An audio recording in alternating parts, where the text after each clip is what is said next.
여호와께서 아브라함에게 이르시되 너는 너의 고향 친척과 아버지의 집을 떠나 내가 내게 보여줄 땅으로 가라. 내가 너로 큰 민족을 이루고 내게 복을 주어 내 이름을 창대하게 하리니 너는 복이 될지라. 너를 축복하는 자에게는 내가 복을 내리고 너를 저주하는 자에게는 내가 저주하리니 땅의 모든 족속이 너로 말미암아 복을 얻을 것이라 하신지라. 아멘. 이 시간 옆에 있는 우리 분들과 함께 인사를 하는 시간을 갖도록 하겠습니다. 사랑합니다. 한 번 더 인사하셨으면 좋겠습니다. 축복합니다.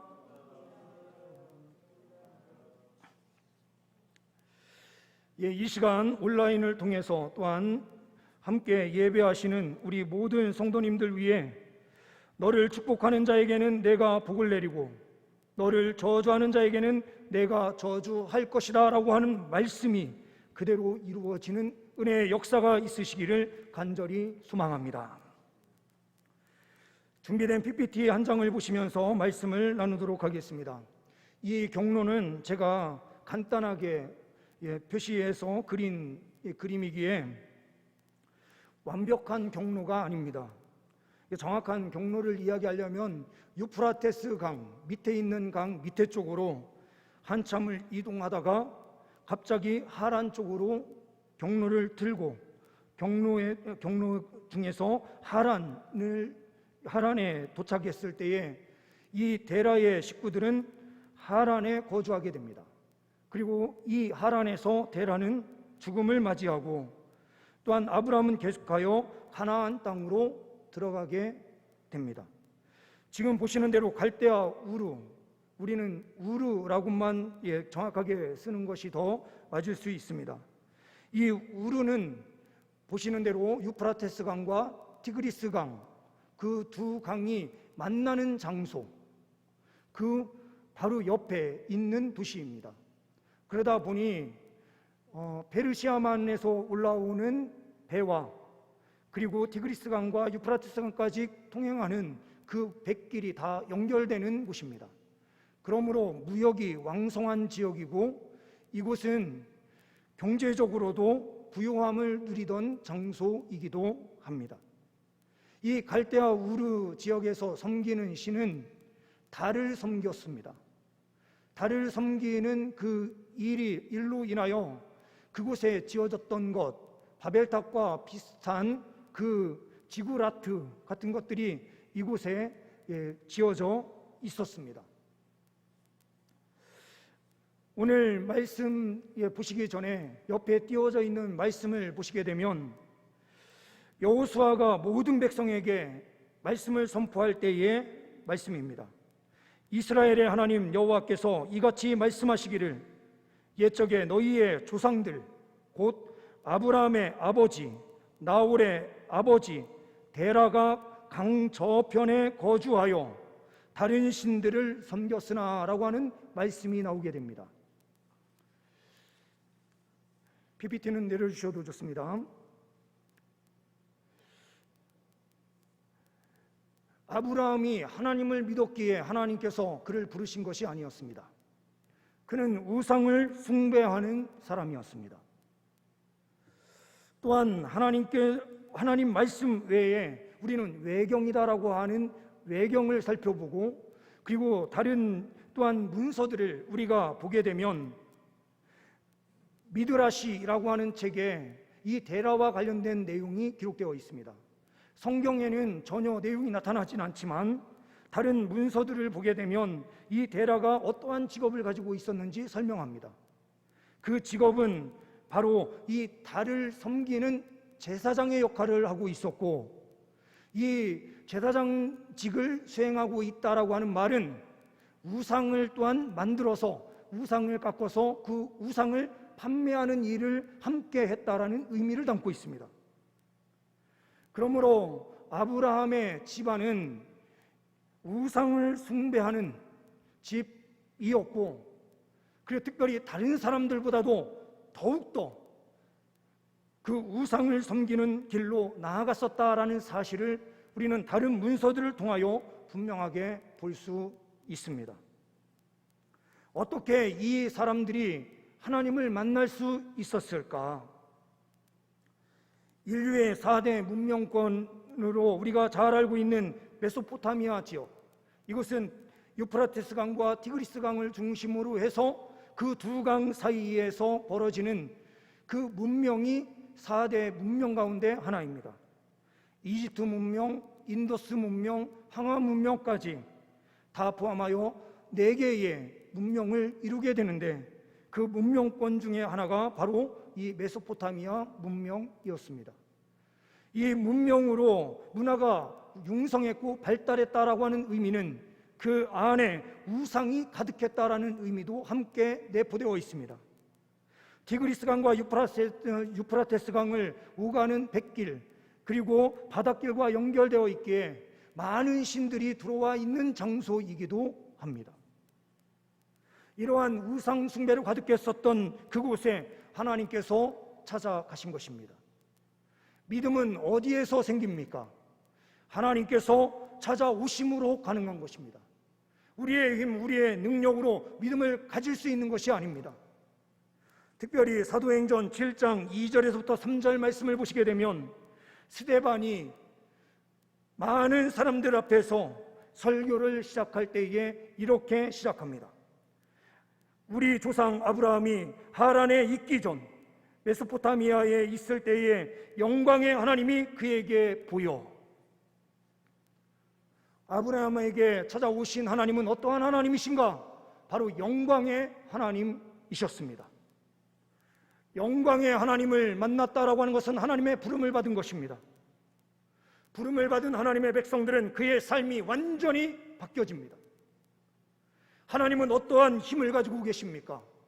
하나님은 어떤 사람들이 비유적으로 설명하는 것처럼 원자력의 그 핵보다도 더 강력한 힘을 가지고 계신 분입니다. 핵폭탄보다도 더 큰 힘을 가지고 계신 분이 하나님이십니다. 그 하나님을 만약 하나님의 그 만나주심, 하나님의 자비와 긍휼 없이 만약에 우리 인간이 하나님을 마주 대하게 되면 우리 인간은 그 즉시로 그 힘에 의하여 죽게 되어 있습니다. 특별히 죄를 가지고 있는 우리는 하나님의 그 영광의 빛을 보는 순간 죽음을 맞이합니다. 오늘 아브라함을 찾아오신 하나님은 어떠한 하나님이십니까? 그의 모든 영광을 보여주시면서도 이 아브라함을 보호하시고 인도하신 역사로 함께하신 하나님이십니다. 이 영광의 하나님을 만난 아브라함의 식구들은 데라와 함께 하란으로 떠나게 됩니다. 이 떠나게 된 배경도 미드라시의 내용을 보게 되면 아브라함이 하나님을 만난 이후에 그 우상을 다 깨뜨리기 시작합니다. 그리하여 데라가 이 아브라함을 불러서 왜 그런 일을 행하느냐라고 말을 합니다. 그때에 아브라함이 만난 하나님에 대하여 이야기를 하게 되고, 그러면서 그들이 더 이상 갈대아 우르, 이 우르에서 거주할 수 없다라는 것을 인식하고 떠나기 시작합니다. 우리가 다 읽지는 않았지만 창세기 11장 앞부분에, 바로 앞부분에 있는 말씀을 보게 되면 데라가 그 아들 아브람과 하란의 아들인 그의 손자 롯과 그의 며느리 아브람의 아내 사레를 데리고 갈대아인의 우르를 떠나 가나안 땅으로 가고자 하더니 하란에 이르러 거기 거류하였으며 데라는 나이가 205세가 되어 하란에서 죽었더라라고 31절과 32절 말씀에서 말씀하는 것을 보게 됩니다.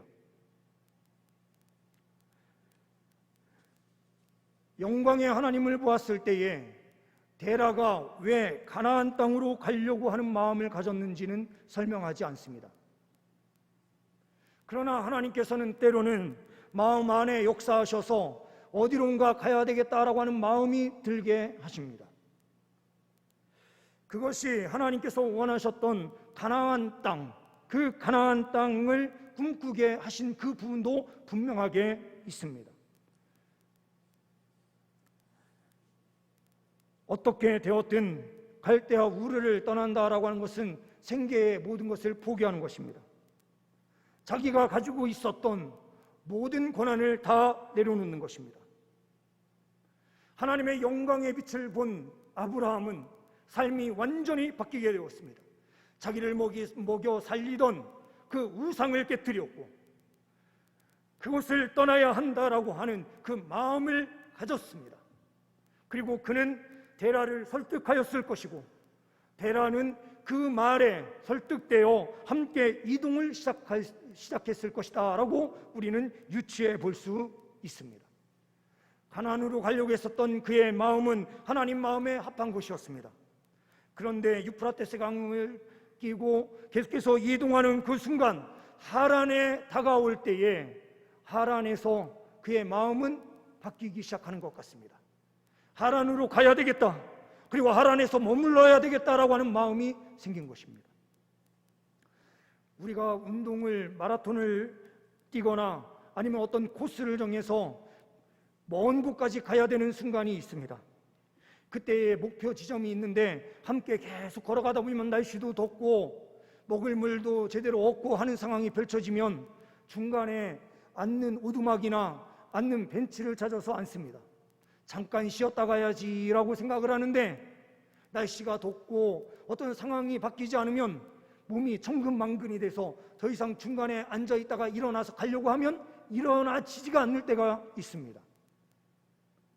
하나님의 영광을 본 사람은 순종으로 인도되지만 때로는 순종할 때에 말씀을 끝까지 붙잡고 나아가지 않으면 끝까지 갈 수 없는 상황이 펼쳐집니다. 순종할 때에는 말씀을 붙잡고 끝까지 가야만 합니다. 1절 말씀에 여호와께서 아브라함에게 이르시되 너는 너의 고향 친척과 아버지의 집을 떠나 내가 내게 보여줄 땅으로 가라. 이 말씀이 들려진 그 지역은 어디입니까? 하란에 있는 아브라함에게 하나님의 말씀이 전해진 것입니다. 데라와 함께 우르를 떠날 때에는 하나님의 말씀이 정확하게 들려졌다라는 표현이 나오지 않습니다. 하나님의 영광을 보았고 그 우상을 깨뜨렸고 그는 새로운 삶을 꿈꾸기 시작한 것은 분명하지만 하나님의 말씀이 그들 안에 완벽하게 들려지지 않았던 것입니다. 하란에 거주하고 있을 때에 아브라함에게 하나님의 말씀이 전해집니다.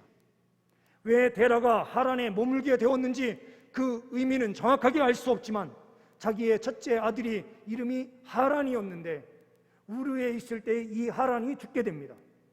그러므로 첫째 아들과 이름이 똑같은 그 하란 지역에 머무는 것이 좋겠다라는 생각을 가졌는지도 모르겠습니다. 어떻게 되었든 지금 터키 지역의 하란에 그는 머물게 됩니다. 머물면서 잠시 머물러야 되겠다라고 생각을 가지고 그 자리에 안주했지만 그곳은 메소포타미아 문명이 그대로 자리 잡고 있었던 곳, 그리고 유프라테스 강과 티그리스 강 사이에서 넓은 먹을 것이 충분한 평야와 또한 농사를 질 수 있는 그런 장소, 그리고 목초지가 있어서 충분히 먹일 수 있는 상황들, 이 모든 광경을 보면서 그는 하란 지역에 머물러야 되겠다라고 하는 판단, 그렇게 해서 한번 머물렀던 그 장소가 다시는 떠나지 못하는 장소가 되어버립니다. 순종을 하다가 중간 지점에 멈추게 되면 바로 이러한 결과가 나타납니다. 하나님의 뜻인 가나안 땅은 가지 못하고 중간 지점에 멈추어서 데라는 죽고 마는 것처럼 우리의 신앙생활이 저 천국을 향하여 끝까지 달려가는 신앙을 가져야 되는데 중간에 멈추어버리는 신앙을 가진 사람들이 있습니다. 버려야 될 때 완전히 버리지 못하고 그 자리를 떠나야 될 때 완전히 떠나버리지 못하는 그러한 사람들이 있다라는 것입니다. 하나님 말씀에 분명히 우리에게 요구하시는 것은 무엇입니까? 떠날 때 떠날 줄 알고 하나님의 뜻 앞에 순종하며 나아갈 때에 나아갈 줄 아는 신앙을 주님께서는 원하시는 것입니다. 하란에서 들려진 하나님의 말씀은 아브라함을 새롭게 했습니다. 그리고 아브라함은 믿음이 약해질 만한 그때에 다시 말씀이 들려지는 순간 하나님의 말씀을 붙잡았습니다. 하나님께서 아브라함에게 이렇게 말씀하십니다. 너는 너의 고향과 친척과 아버지의 집을 떠나. 이 하란은 고향과 친척은 떠난 장소가 되었을지 몰라도 아버지의 집을 떠난 상태는 아니었습니다. 그리고 그때 함께 동행했었던 나홀과 그리고 나홀의 자녀 라반 그리고 리브가도 그와 함께 하고 있었는지도 모릅니다. 그러므로 나중에 야곱이 도망하여 간 장소가 바로 이 하란 지역이 됩니다. 그곳에 완전히 자리를 잡고 있었던 사람들과 하나님의 말씀을 부여잡고 떠난 이 아브라함의 자녀들은 전혀 다른 삶을 살아가게 되는 것입니다. 순종할 때에 하나님의 말씀을 붙잡느냐 붙잡지 않느냐, 이것은 매우 중요한 문제가 됩니다. 제가 우리 교회에 오기 전 바로 전해인 12월 달 정도 되었을 때입니다. 그때에 제가 출석하고 있었던 교회에 지난번에도 한번 제가 예화로 잠깐 말씀을 드렸던 내용인데요, 크리스마스가 되면 크리스마스 트리에 카드 같은 것들을 꽂아 놓습니다. 그러면 지나가던 성도들이 그걸 하나를 펼쳐서 그 내용을 읽어보고 내가 선물할 수 있는 만큼의 선물의 내용이 그 안에 기록되어 있으면 그 카드를 들고 갑니다. 그리고 그 선물을 준비를 해서 교회의 교육자실로 갖다 주면 그 교육자실에서 그것을 한데 모아서 같이 연결되어 있는 복지관 또한 고아원 이런 쪽으로 그 선물을 그대로 그 사람의 그 카드를 쓴 사람에게 선물을 보내주는 거예요. 제가 그 카드를 쭉 보는데 초등학생이 가방, 이제 초등학교 올라가는 입학을 앞둔 아이가 가방이 필요합니다라는 내용이었습니다. 초등학생을 두고 있는 우리 가정이었기 때문에 호은이 첫째 아이보다 한 살이 적은 아이였기 때문에 더 관심이 가서 그런지는 모르겠지만 이 아이에게 선물을 해야 되겠다라는 생각을 했습니다. 그래서 인터넷으로 검색을 해서 가방을 이쁜 가방을 하나 준비해 놓고 그냥 가방만 필요하다라고 말했으니 가방만 주기는 좀 그래서 그 안에 학용품을 좀 같이 넣어서 보내야 되겠다라는 생각이 든 거예요. 근데 가만히 보니 집에 학용품이 쭉 쌓여 있는 겁니다. 그런데 이 학용품은 호은이가 2학년 올라가서 새 학기에 새로운 마음으로 사용해야 되겠다라고 해서 준비를 자기가 하나하나씩 해서 모아놨던 거예요. 근데 그게 아이한테 좀 보내주면 좋겠다라고 하는 생각이 제 아내가 좀 들었나 봐요. 그래서 그거를 가방 안에 넣으면서 호은이한테 이야기를 했습니다. 근데 이 첫째 아이가 싫다는 거예요.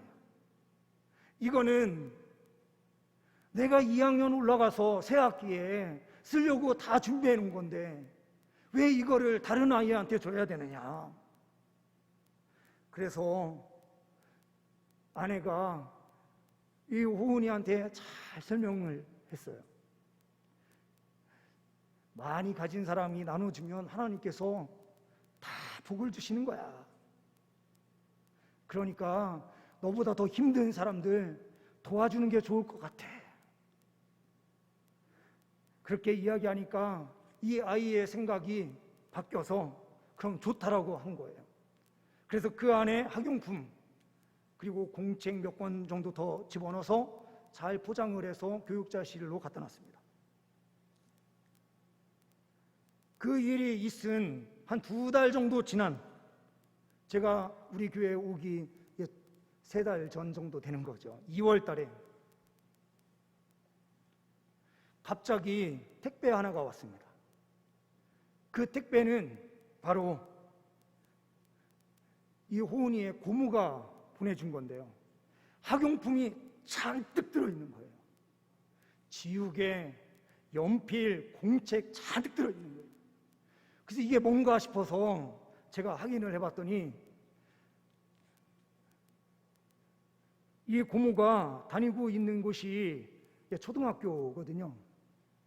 초등학교 행정실이 그때에 뭐 천장에 있는 뭐 성명 같은 거를 다 제거하는 그런 공사도 해야 되고 여러 가지 공사가 필요해서 그 행정실에 있는 학용품이나 이런 것들을 다 정리하기로 한 거예요. 조금 너무 많은 거는 다 정리를 하고, 근데 그 정리하는 가운데에 고모가 그거를 많이 챙겨놨다가 이거를 필요한 곳에 몇 군데 나눠가지고 택배로 다 보내준 거예요. 그거를 딱 받아든 호은이가 입이 떡 벌어진 거예요. 많아도 너무 많은 거예요. 지금까지도 아직도 쓰고 있는 학용품이 있습니다. 그리고 그때의 2월 달에 이모가 갑자기 대전 쪽으로 놀러 오면서 연필을 세트를 사갖고 왔는데 여자아이들이 좋아하는 뒤에 보석이 막 박혀있는, 연필의 끄트머리에 보석이 이쁘게 박혀있는 연필이었습니다. 그것 보면서 아내가 딸에게 이렇게 이야기했습니다. 그것 봐, 하나님 말씀에 순종하니까 하나님께서 다 채워주시잖아.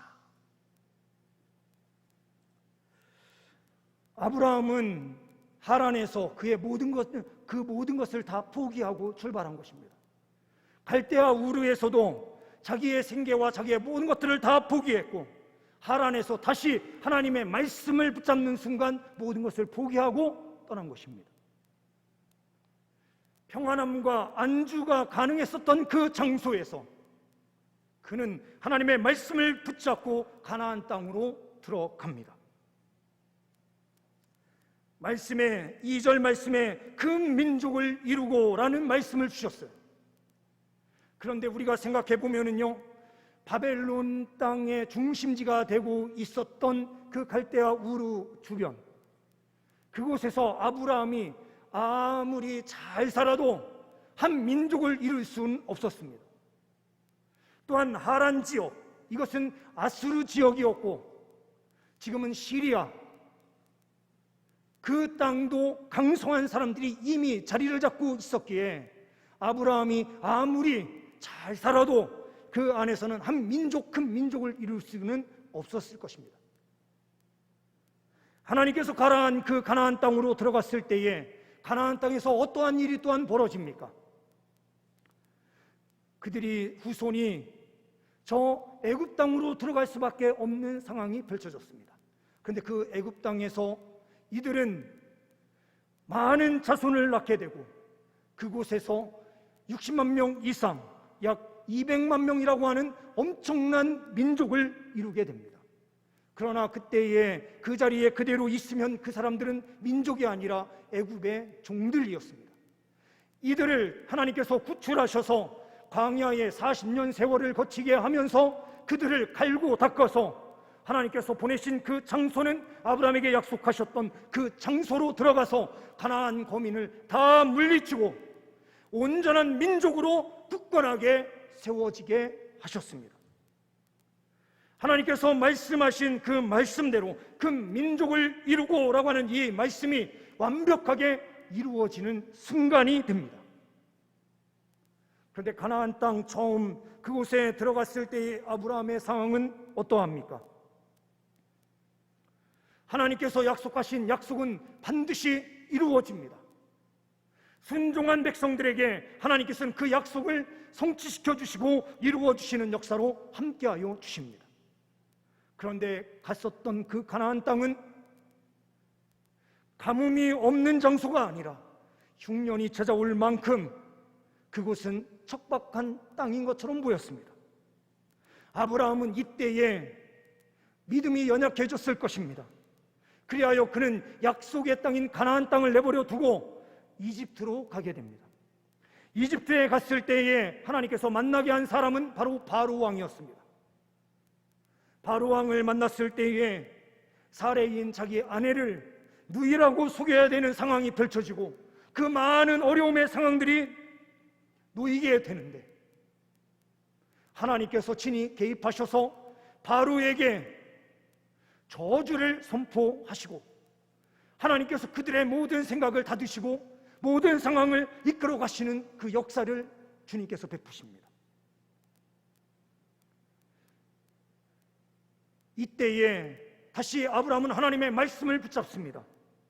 오늘 3절 말씀에 너를 축복하는 자에게는 내가 복을 내리고 너를 저주하는 자에게는 내가 저주할 것이다 라고 하는 말씀이 이집트 땅에서 온전히 이루어지는 것을 자기 눈으로 목격하는 것입니다. 그러므로 이집트 땅으로 피난 갔었던 그가 다시 가나안 땅으로 들어오게 되는 기회가 되고, 그 순간 하나님의 말씀을 붙잡을 때에 그들의 삶에는 놀라운 역사가 펼쳐지고 있는 것입니다. 하나님께서는 말씀하신 대로 이루어 주시는 하나님이십니다. 특별히 흉년이 찾아와서 어려움이 생겼고 그들은 비난을 갖고 그 어려움이 계속해서 닥치는 설상 가상의 힘든 상황을 마주하지만 하나님의 말씀을 붙잡는 순간 그 흉년은 새로운 역사를 만들어내는 것입니다. 아브라함이 하나님의 말씀을 놓치는 그 순간순간을 하나님께서는 지켜 인도하여 주셨고, 그 흉년 가운데서도 하나님의 은혜의 역사가 얼마나 큰지, 하나님께서 말씀하신 그 말씀이 얼마나 완벽하게 이루어지고 있는지 눈으로 직접 보도록 하셨습니다. 하나님 말씀을 붙잡고 말씀 앞에 엎드리는 것이 얼마나 중요한지 모릅니다. 순종할 때 하나님의 약속은 우리의 삶을 통하여 온전히 이루어집니다. 버릴 때 가감없이 버리고 하나님 말씀을 붙잡으며 믿음의 길 걸어갈 때에 하나님께서는 그의 삶에 약속하신 모든 것을 이루어 주시고 주님의 복으로 충만케 하여 주십니다. 우리는 이 말씀을 통하여 다시 한번 말씀을 붙잡을 수 있는 은혜가 있기를 소망합니다. 하나님께서 약속하셨다면 이루어 주신다는 확신을 가지고 이 세상에서 더욱더 믿음으로 전진하는 주의 백성의 삶, 늘 항상 하나님의 영광을 추구하며 우리의 모든 삶을 내려놓을 수 있는 결단, 그리고 중간 지점에 멈추는 순종이 아니라 끝까지 하나님 말씀 부여잡고 나아가는 진정한 순종이 우리 안에 있기를 소망합니다. 하나님께서는 이런 자들을 통하여 큰 은혜의 복을 허락하여 주실 뿐만 아니라 주변에 있는 자들에게 이 복이 흘러가게 하시는 역사로 함께하여 주십니다. 우리가 말씀을 부여잡고 세상에 나아가서 만나는 사람들마다 축복하면 그들의 삶은 변화가 일어납니다. 이 예화는 지난번에 말씀을 드리지 않았기에 1부에서만 말씀을 드렸기에 2부에서 이 이야기를 잠깐 드리면서 말씀을 마무리하려고 합니다. 전도를 잘하는 한 목사님이 계신데요, 이 목사님에게 많은 사람들이 코로나 상황이 되면서 문의를 한다고 합니다. 목사님, 어떻게 하면 전도를 이때 할 수 있습니까? 전도하는 방법이 무엇입니까? 라고 질문을 하는 사람들이 많다라고 말하면서 이렇게 이야기를 하더라고요.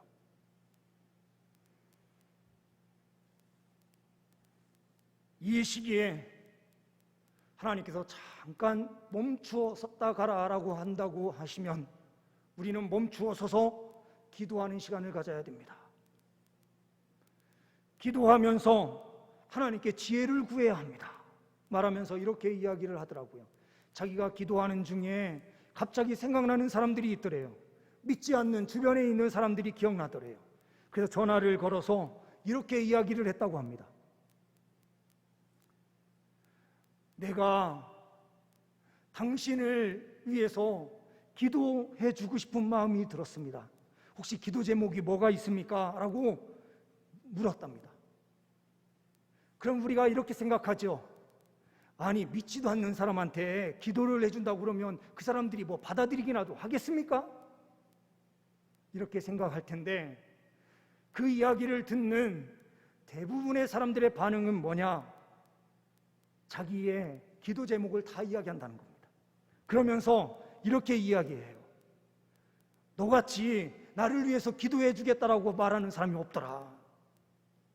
전도는 많이 하고 뭔가는 많이 시도하는 사람들이 있지만 기도를 해주겠다라고 하는 그리스도는 내가 처음 봤다라는 식으로 이야기를 하면서 자기의 생활에 필요한 기도 제목을 다 이야기하면서 그 사람이 가지고 있는 근심, 걱정의 문제들을 그 자리에서 다 알게 되고, 그러면 그 사람과 더 친해지게 된다는 거예요.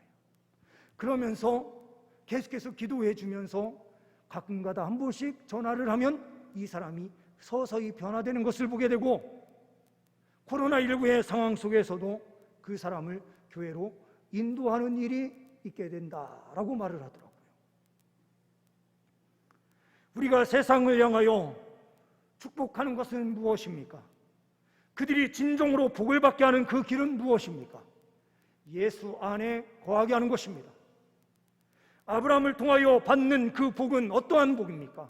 물론 물질의 복도 포함되는 복이지만 물질의 복만이 아니라 영적인 복이 그들에게 충만히 임하는 것이었습니다. 사람들에게 우리가 예수 그리스도를 전할 때에 그들에게는 복이 임합니다. 영적인 생명의 복이 임하고 그들의 삶이 완전히 변화되는 은혜의 역사가 펼쳐지게 됩니다. 우리 성도님들, 하나님 말씀 앞에 순종함으로 이 세상을 복되게 하는 은혜의 역사가 있으시기를 소망합니다. 주님께서 순종하는 삶을 사시는 우리 모든 성도님들에게 넘치는 은혜로 함께하여 주실 줄 믿습니다. 기도하십니다. 하나님 아버지, 감사합니다. 늘 항상 하나님 말씀 앞에 순종할 수 있는 우리가 되게 하여 주옵소서. 이 일을 위하여 주님, 포기할 것은 포기하며 버릴 것은 철저하게 버리고 하나님을 따라갈 수 있는 우리가 되게 하여 주시되, 중간에 포기하는 순종이 아닌 끝까지 말씀 부여잡고 순종하는 주의 백성들 되게 하여 주옵소서. 세상에 복을 선포하는 능력의 자녀들 다 되게 하여 주옵소서. 주님께 감사 영광 올려드리오며 우리 주 예수 그리스도의 이름으로 기도하옵나이다. 아멘.